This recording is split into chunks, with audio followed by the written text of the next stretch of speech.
Good evening. My name is Sandra Lopez, and I'm an information officer with the Southwest Area Team 3 that's managing the McCash fire. This evening, we're going to have an update provided to us by the incident commander, Dave Gesser, and the operations section chief trainee, Brent, Davidson. So we'll go ahead and get started, and we'll have Dave come up and provide an update for us.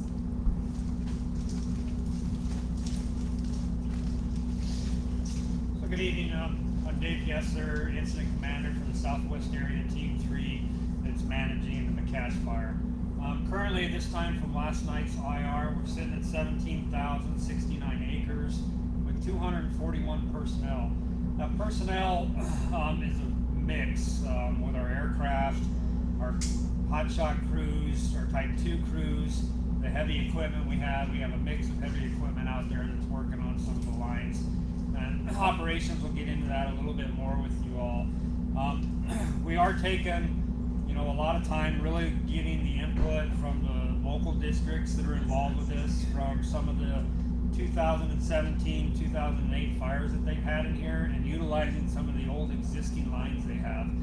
One of the key factors and things I want to put out there is if the initial IA of this, they really hit this pretty hard and tried to go direct down here and coming in on the fire, but it's steep, rugged terrain, as most of you are all aware, and just trying to cut in some P line in there, they couldn't see the fire. The inversion that's holding over and holding that smoke in here doesn't allow us to get the aircraft in there to support those crews. So the visibility of being able to see that fire, knowing where they're at, and being able to be backed up with aerial resources made it tough to go in here direct. But I would like to say, the local district with the Type 3 IC really set us up for success in here with all the work that they did. This is day 2 for our team being in here. A lot of great work's gone into this, and so they are continuing to look at those options and where they can do things with this fire. So with that, I'll turn it over to Brent Davidson, our Operations Sections Chief Training. Thank you.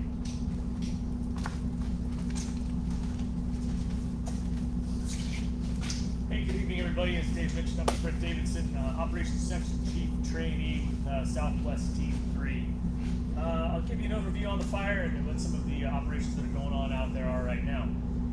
First off, as Dave mentioned, it's some steep, rugged, remote terrain out there. The fire itself has not, at this point, crossed across the Yukon Creek drainage there.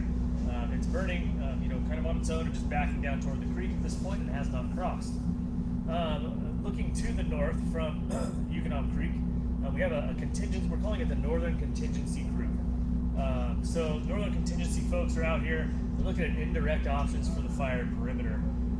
If the fire were to cross Yukon and move to the north, they're looking at different options out there in which they can control the fire's movement. Right now, just due to some access issues and some bridges that are out, they're kind of focusing pretty far up to the north here, kind of along Independence Pass area, working over to the east toward the wilderness boundary here. There's some resources out there, mainly heavy equipment right now. They're gaining intel every place that they can, and they're working on opening up some of these road systems with heavy equipment and kind of preparing that in case the fire did move to the north that far. We are looking at options to get around this bridge that's damaged right now, and see if we can access some of this other country in here a little bit closer to the fire. As we move kind of around the horn here, over to the western side. On the western side of the fire, there is an old burn footprint here from the new Yukon fire of 2017. And we're kind of using that to our advantage, using some of the old line construction work that was done in 2017 and kind of connecting that indirect line over here toward the hay press fire also from 2017. So to the west, we do have that burn scar. We have the other burn scar here to the southeast. In between the two, we're using some indirect line that was put in 2017 and kind of opening that back up. Preparing all that line as another option, indirect from the fire's edge, just in case it progresses to the south. We can look at doing some burning operations off that to stop the progression and protect some of the values that have been identified in the area. In addition to that, we have a structure protection or structure group down here. working in the tie bar area and looking at some of the stuff in the Patterson area.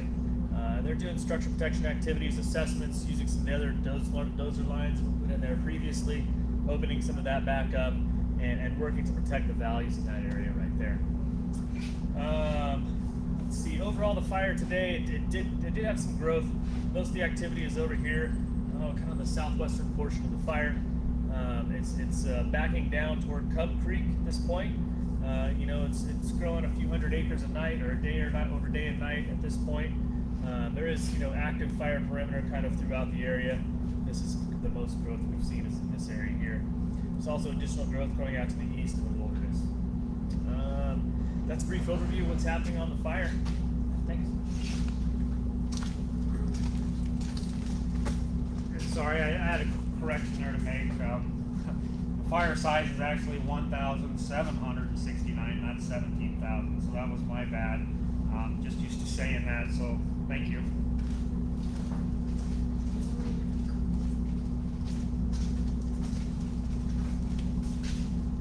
So you are able to ask questions. We do have a fire information office line that is staffed, and we also are posting information on InstaWeb, and we have a Facebook page that we're utilizing to share information about the McCash fire as well. We also don't have any comments from this evening, but please know that we are available to answer questions, provide comments, share information. So please know we are here and ready and available to share information. Thank you for joining us tonight, and have a great evening.